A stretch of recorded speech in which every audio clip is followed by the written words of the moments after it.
Subscribe कीजिए exam sir channel को और दबाइए बेल आइकन ताकि आपको मिले वीडियो सबसे पहले। प्यारे विद्यार्थियों, एक बार फिर से आप सभी का स्वागत है आपके अपने चैनल एग्जाम सर पर। दोस्तों, गागर में सागर सीरीज का आज हम लेकर के आए हैं लेक्चर नंबर 32 और इतिहास के वो टॉप 1000 क्वेश्चंस आपके तैयार होंगे जो प्रत्येक परीक्षा के अंदर बहुत महत्वपूर्ण हैं। तो समय खराब न करते हुए स्टार्ट करते हैं आज का लेक्चर नंबर 32 और अभी हम पढ़ रहे हैं मॉडर्न हिस्ट्री। तो क्वेश्चन नंबर 776, मुस्लिम लीग द्वारा पाकिस्तान की मांग सबसे पहले कब रखी गई?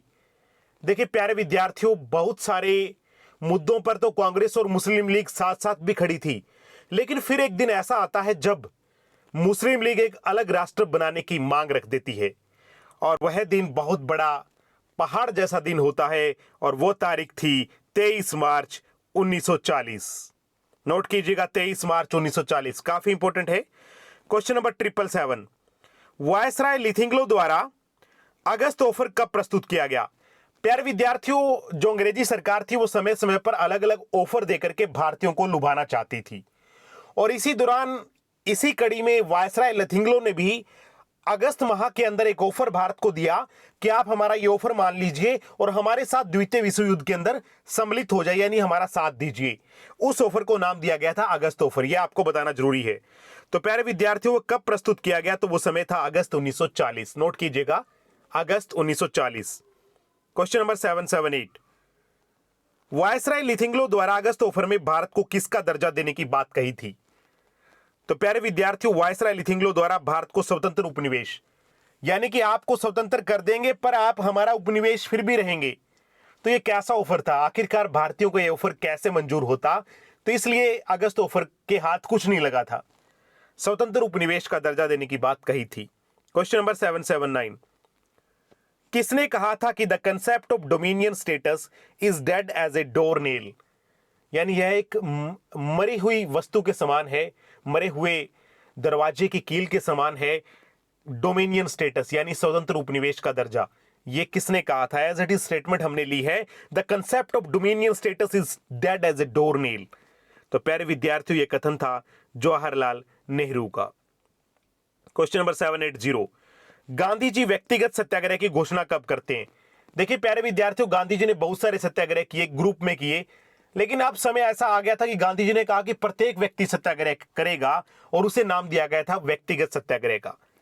तो यह घोषणा गांधी जी ने की अगस्त 1940 में। नोट कीजिएगा, अगस्त 1940 में। क्वेश्चन नंबर 781, पहले व्यक्तिगत सत्याग्रही कौन थे?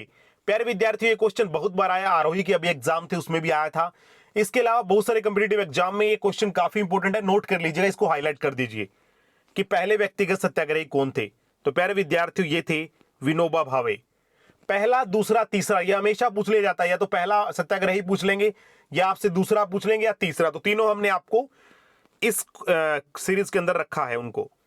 782, दूसरे व्यक्तिगत सत्याग्रही कौन थे? यह क्वेश्चन भी इंपॉर्टेंट है। तो प्यारे विद्यार्थियों, विनोबा भावे के ठीक पीछे बैठे थे, यानी सत्याग्रह में ठीक उनके बाद तो वो थे जवाहरलाल नेहरू। हालांकि कुछ ज्यादा समय नहीं था तीनों सत्याग्रहों के बीच में, लेकिन प्यारे विद्यार्थियों, पहला, दूसरा, तीसरा तो रहता है ना, तो आप प्लीज इनको इसी क्रम में याद कीजिएगा। दूसरे थे जवाहरलाल नेहरू। क्वेश्चन नंबर 783, तीसरे व्यक्तिगत सत्याग्रही कौन थे? तो प्यारे विद्यार्थियों, वो थे ब्रह्मदत्त जी। नोट कीजिएगा, ब्रह्मदत्त। क्वेश्चन नंबर 784, व्यक्तिगत सत्याग्रह कब समाप्त हो जाता है, यानी किस स्थिति को व्यक्तिगत सत्याग्रह की समाप्ति कर दी जाती है? तो प्यारे विद्यार्थियों, वो समय था मई 1941, यानी कि तकरीबन ये मान के चलिए कि 9 से 10 महीने के अंदर अंदर व्यक्तिगत सत्याग्रह की भी समाप्ति हो जाती है। Question number 785, Cripps mission Bharat कब आया?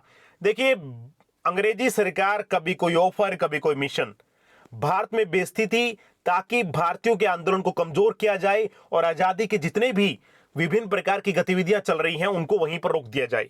तो उसी कड़ी में एक मिशन आया भारत के अंदर, उसका नाम था क्रिप्स मिशन। तो प्यारे विद्यार्थियों, वो था मार्च 1942 के अंदर भारत आया। और अक्सर ये क्वेश्चन पूछ लिया जाता है, क्रिप्स मिशन के अध्यक्ष कौन थे? Who is the president of Cripps mission? तो प्यारे विद्यार्थियों, वो थे स्टेफोर्ड क्रिप्स। नोट कीजिएगा, Stafford Cripps. Question number 787, Cripps mission द्वारा भारत को क्या ऑफर दिया गया, यानी कि इन्होंने क्या कहा कि आपको क्या मिलेगा? आप हमारी बात मान लीजिए, हम थोड़ा सा आपको ऑफर देते हैं। चलिए, आपको पूर्णतः अंग्रेजी सरकार की बात नहीं माननी तो हम आपको एक छोटा सा ऑफर देते हैं।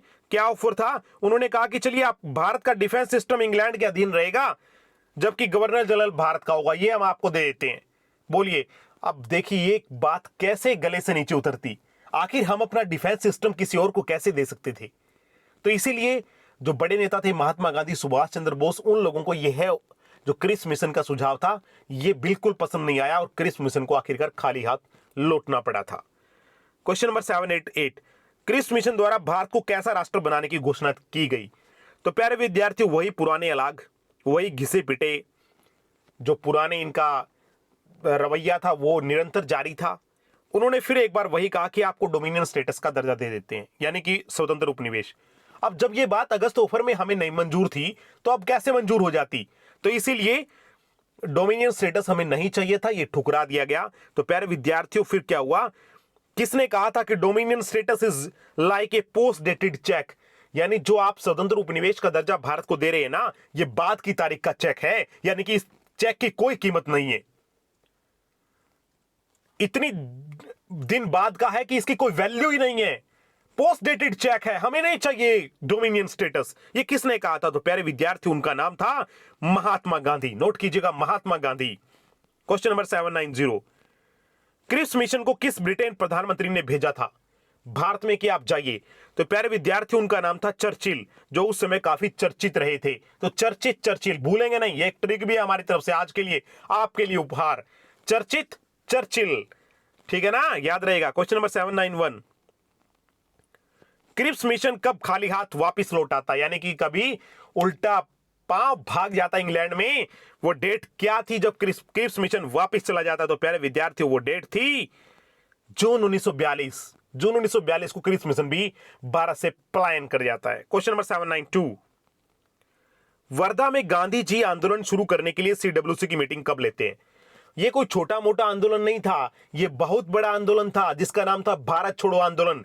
और इस आंदोलन को शुरू करने के लिए गांधी जी मीटिंग लेते हैं वर्धा के अंदर सीडब्ल्यूसी यानी कांग्रेस वर्किंग कमेटी की। तो वो डेट थी जुलाई 1942। नोट कीजिएगा, जुलाई 1942।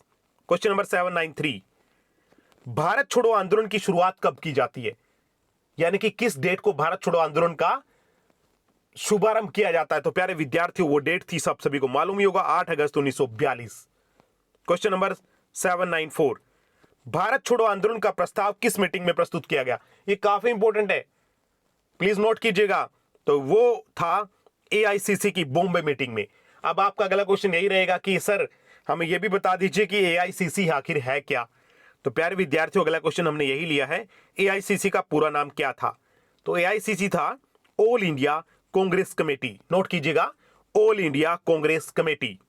क्वेश्चन नंबर 796, भारत छोड़ो आंदोलन के दौरान करो या मरो का नारा किसने दिया?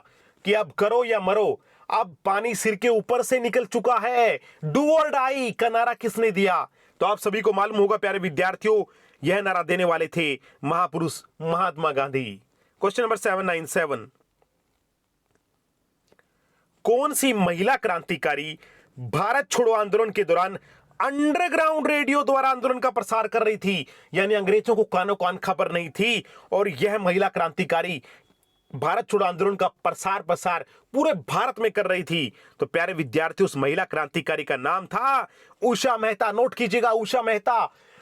प्यारे विद्यार्थियों, आपको बुक्स में बहुत ढूंढना पड़ेगा, तब जाकर के भी नहीं मिलेगा। तो इसलिए हमने गागर में सागर इसलिए कहते हैं, और अच्छा लगता है तो प्लीज शेयर कर दिया करें, बस यही अनुरोध आपसे करेंगे।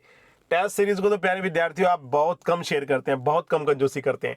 जो डेली व्यूअर्स हैं उन्हीं से हम अनुरोध करेंगे, प्लीज शेयर कर दिया करें। क्वेश्चन नंबर 798, भारत छोड़ो आंदोलन के दौरान पश्चिम बंगाल में समानांतर सरकार कहां चलाई गई? देखिए, कुछ जगह ऐसी थी भारत में, कम से कम 3 जगह ऐसी थी जहां पर अंग्रेजी सरकार को बिल्कुल किनारे करके अपने समानांतर सरकार चला दी थी। तो पश्चिम बंगाल में वो जगह थी तमलुक। अगला क्वेश्चन है कि भारत छोड़ो आंदोलन के दौरान यूपी यानी उत्तर प्रदेश में समानांतर पैरेलल गवर्नमेंट कहां चलाई गई? तो प्यारे विद्यार्थियों, वो जगह थी, नोट कीजिएगा, बलिया में।